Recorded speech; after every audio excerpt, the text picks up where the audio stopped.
If you have a control for the air conditioner or the heater and it's only working on high, or it's only working on low, vice versa, one of them's not working but one of them is working, that probably indicates that the switch itself is good.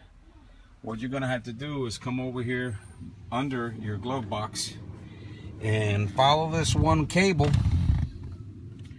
Follow this one cable here to where it goes.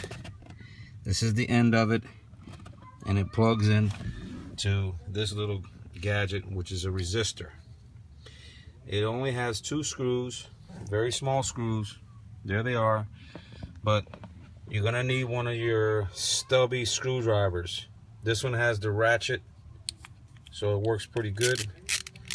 Only takes like a minute and a half to take both screws out and just unplug the resistor. And either buy a new one, they're a little costly, around 60 bucks, or go to a junkyard and take a chance and get a used one for 10 bucks. So the work in itself is only 5 minutes total. Okay guys, so there you have it.